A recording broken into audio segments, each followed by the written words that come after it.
Yield to the ranking member. Thank you, Mr. Chairman. And Recognize, sorry. let me just start off by saying that the chairman is correct that I did request on August 21st a copy of any and all dissent cables on Afghanistan dating back to 2017 and pledged to work with the department on timing and appropriate handling of the requested material. However, I hope that the chairman also agrees that we should take care to avoid a chilling effect on employees, as you stated. Safe space for dissent is important, ongoing, even as I hope the department works to accommodate this congressional request, because I think the substance that is in the cable is tremendously important for members of this committee to know.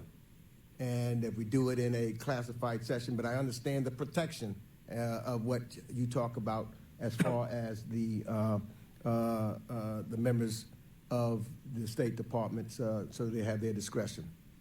But let me go now also to say thank you, Mr. Secretary, because we did have hearings on Afghanistan in the 117th Congress. And the fact of the matter is, you were the first to testify before this committee, right after the pullout. You were the very first cabinet official to do so right before this committee, and we had several other hearings in regards to Afghanistan in the 117th Congress. But let me get to what we're here for today. The President's budget proposal lays out a strategic vision for the U.S. global engagement that would allow the United States to deepen our alliances, to tackle the most pressing global challenges, and effectively compete with our adversaries.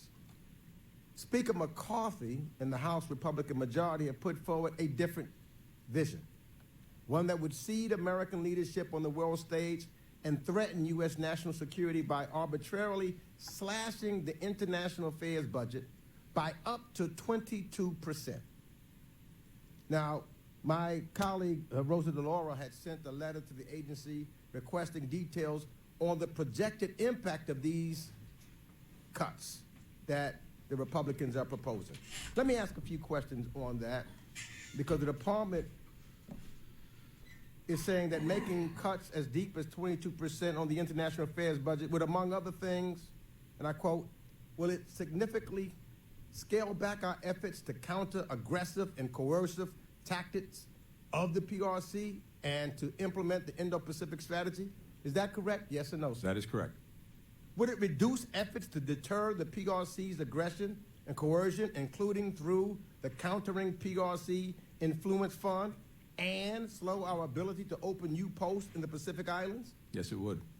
Would it reduce assistance that is critical to enhancing military-to-military interoperability, training, cooperation, as well as fighting corruption and money laundering? Yes. Would the treaty-based commitments, such as payment of U.S. assessments to international organizations, would also be jeopardized? They would be.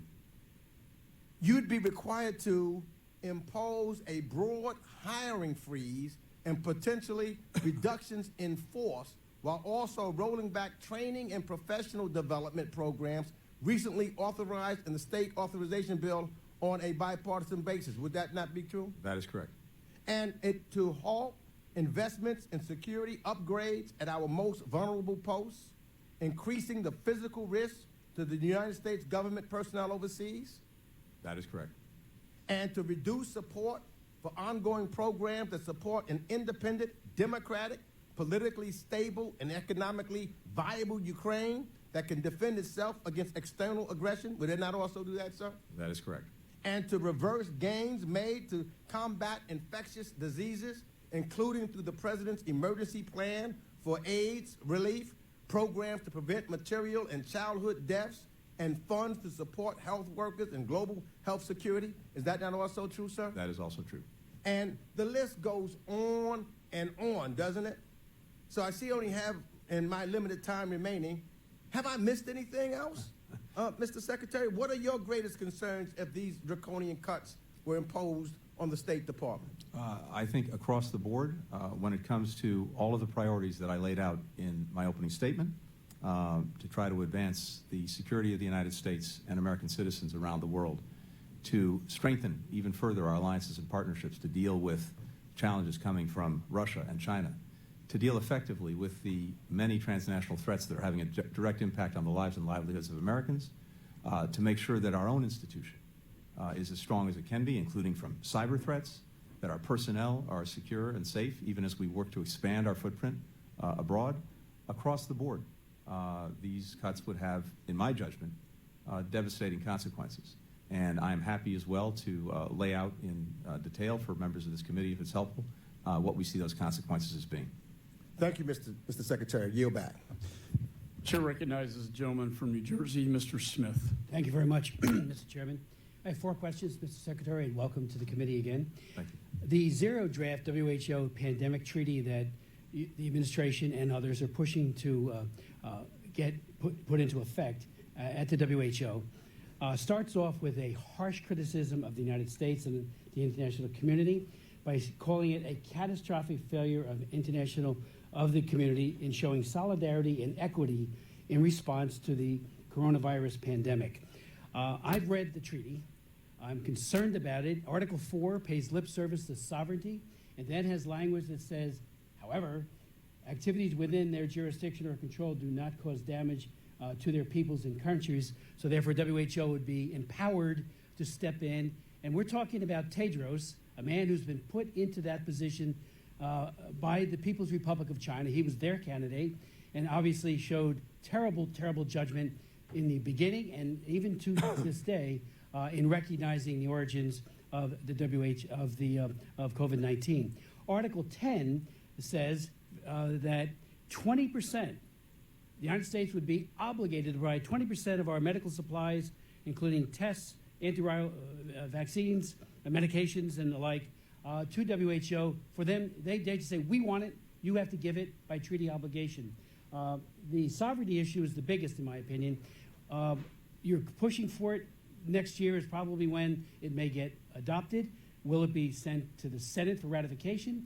Or are you planning on using the executive agreement, which I think is a terrible way to do things? It ought to go to the Senate for ratification. Secondly, yesterday I chaired a hearing on Daniel Ortega's ever-worsening dictatorship in Nicaragua. And the day before, so that would be 2 days ago, EWTN journalist Owen Jensen asked John Kirby, are you aware of any efforts the U.S. is making to free Bishop Alvarez? And as you know, he got 26 years in prison in what is Ortega's war on the Catholic Church. Well, the spokesman, John Kirby, said, I'm going to have to take the question and get back to you. I'm not tracking that particular case. I hope that wasn't a revelation of priorities. If you could speak to the issue of what Ortega is doing, we need to look at every type of pressure we could bring to bear. He just had the foreign minister of Iran to his country, as you know, to Managua, to the capital. So I hope you would speak to that. Thirdly, on Nigeria, I appeal again to you to redesignate them as a CPC country. As you know, the Commission on International Religious Freedom has called your decision inexplicable, and it is a turning of the blind eye because more Christians have been killed in Nigeria, and the government has done precious little to stop it, and over 17,000 churches destroyed. I've been to several of those churches and saw firebomb churches from Boko Haram and others. So that, and finally on China, when you meet and talk with your counterparts in the PRC and the president himself, do you raise names in particular, like Gao Zhejiang and others? Because it's very important that they be front and center. Congressman, thank you very much. Good to see you again as well. First, I'll try and be brief. We are not engaged in negotiating a COVID treaty. What we're engaged in is trying to strengthen the global architecture for dealing with pandemics and do it in a way that, for example, make sure that if there's a next time, and I think there inevitably will be a next time, that countries actually are committed to transparency, to sharing information, to giving access to international inspectors, that we have the tools to do that, and the countries agree to that. That's, of course, not what China did in this instance, and we've all paid a price for that. At the same time, I think what we clearly demonstrated is over the course of the pandemic, the United States was the leading and most generous country in making sure that vaccines could be made available to those who needed them. We did it through COVAX. We did it free of charge. We did it without political strings attached. And I can tell you that has dramatically benefited our diplomacy and our standing in the world, especially in contrast to the way other countries have done this. But we're happy to work with you on this, and I take the points that you've raised. Bishop Alvarez is very much on my mind and on the mind of the State Department. As you know, the Nicaraguans expelled more than 200 political prisoners. The good news, of course, is that they were freed from jail. The bad news is they can't live in their own country and freely express themselves. I met with the leaders of the Democratic opposition who were freed at the State Department, heard them, and believe me, Bishop Alvarez should be released, and we'll continue to work on that. When it comes to Nigeria, I very much appreciate what you've said. We are working day in, day out, standing up for the rights of persecuted religious minorities around the world. I think the report speaks for itself and speaks to why we do certain designations, why we don't do others. I'm happy to follow up with you offline. And then on China, yes, absolutely. We name names. I name names. I've gone over repeatedly with my counterparts in China the names of people who are being, in our judgment, detained for political reasons and who should be freed. And at the same time, there are, of course, American citizens who remain unjustly detained. We're working on that every day. Thank you. Gentleman yields. The Secretary has till 1:30 p.m., so I'm going to hold members to their 5 minutes so we can get to all the members on the committee. Chair now recognizes gentleman from California, Mr. Sherman. The withdrawal from Afghanistan, of course, involved dissent. There were many people who said we should have left thousands of troops there. Of course, once Trump told the American people we were leaving, the American people would not stand for that. There has never been a pristine, casualty-free withdrawal in that situation, especially when you have hundreds of thousands of people who are desperate to flee their country. You saw that in our withdrawal from Vietnam, and we saw that with the partition of India, where hundreds of thousands of people moved or millions of people moved and hundreds of thousands died. As to Iran, the chairman is correct that Iran is very, very close to a nuclear weapon.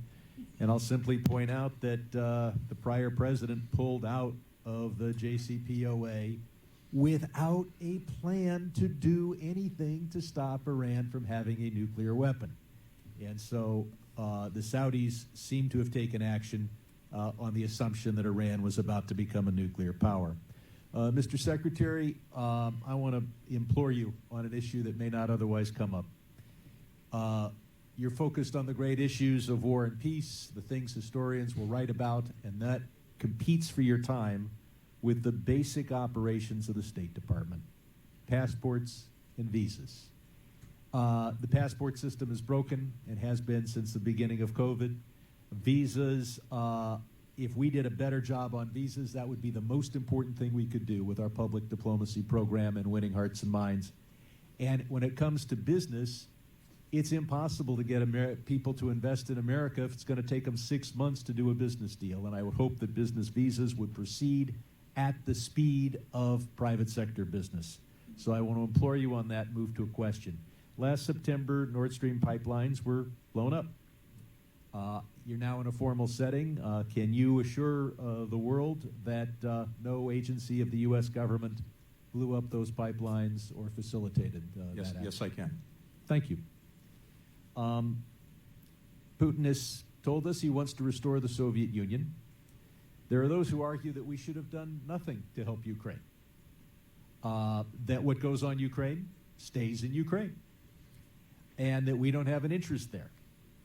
Obviously, if we had announced we were doing nothing, Europe would have done nothing, and Putin might well have been in Kyiv in a week or two.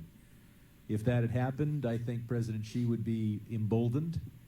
But let's focus on Russia. If Russia had been able to take over the Ukraine in a matter of weeks, would that have satiated Putin or encouraged him to go after Moldova, the Baltics, and Poland? In my judgment, the latter. Thank you.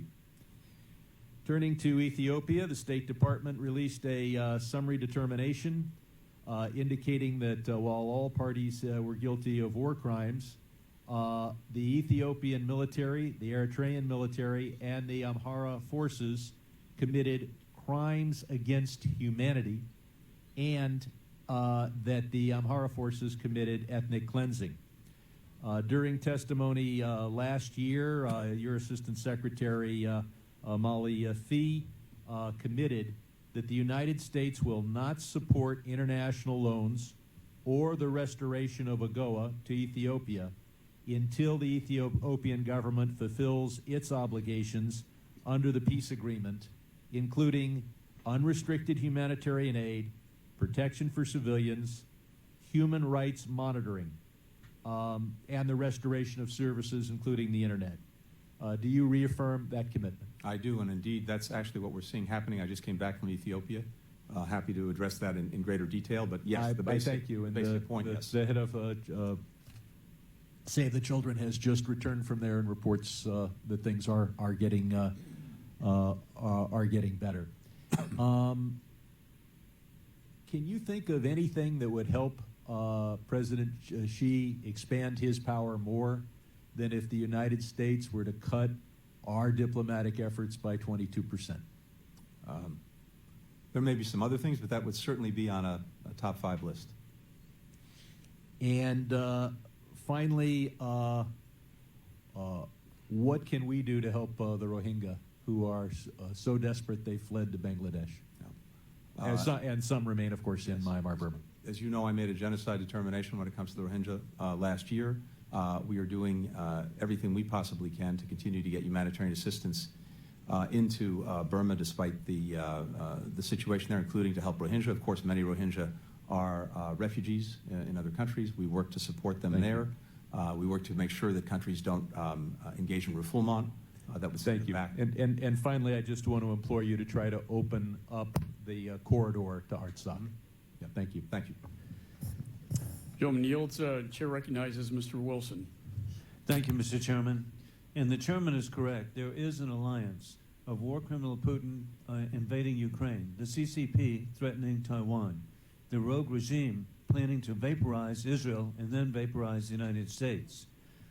Mr. Secretary, as I agree with President Donald Trump that the surrender in Afghanistan was the most damaging foreign policy military decision in American history solely by the President of the United States, Mr. Biden. I want to submit for the record letters I've sent to the administration requesting correspondence the President claims to have had from top military officials who he blamed for the decision to surrender. These letters remain unanswered. I look forward to your response as the State Department was in charge of the surrender. Without objection, so ordered. Additionally, as the grateful father of Hunter Wilson, an Afghan veteran, I appreciate so much the Americans who have served to protect America since 9/11, and particularly always in mind the 13 who were murdered at Abbey Gate. With that in mind, Mr. Secretary, how many American citizens and licensed permanent residents are in Afghanistan today, and are any of them currently being held hostage by the Taliban? Congressman, there are several Americans who are being detained by the Taliban. We are working to secure their freedom. The families have asked that we protect their identities and don't speak publicly to their cases. Now, those are being detained. How many other Americans? How many other Americans? There are approximately, let me put it this way, since August 31st of last year, we have helped about 975 American citizens who wished to leave Afghanistan do so. As we speak, Americans who identify themselves to us, American citizens who identify themselves to us who are in Afghanistan, some of whom have been there since the withdrawal, some of whom went back to Afghanistan. There are about, that we're in contact with, about 175. 44 of them are ready to leave, and we are working to effectuate their departure. Well, their security is just so important for the American people, and I urge everything. But again, it's just inexcusable, the surrender and the consequence of the invasion of Ukraine, the threats to Taiwan, the threats of vaporization of the people of Israel and America because, sadly, the weakness that has been displayed. I see it very differently, Congressman. I see us ending America's longest war. I think that's a good thing for the United States. It freed up our ability to devote focus and resources on Ukraine, Mr. to deal Secretary, with the rise of Mr. China. Secretary, we are in a global war on terrorism. It is not over. And by allowing safe havens in Afghanistan, you're putting the American people at risk. It's my understanding there are now 27 terrorist organizations actively working. We already know Osama bin Laden operated out of a cave in Afghanistan. And We don't Osama need bin to Laden was learn. brought to We don't justice need to more learn than- that More than a again. decade ago, as you know, we took out the leader in Afghanistan, the successor leader of al-Qaeda, Mr. Zawahiri. We took out a leading financier in Somalia who was helping to finance any return of al-Qaeda in Afghanistan. We've this- demonstrated it the still ability doesn't address to that continue to you've go at created- those who would do us harm. You've created a safe haven in Afghanistan. I mean, it's inconceivable. And President Trump was correct. Bagrams have never been abandoned. With that in mind, the administration has been inexcusable in its delay providing weapon systems defensive to Ukraine. In fact, the long-range missiles that could be provided have been delayed.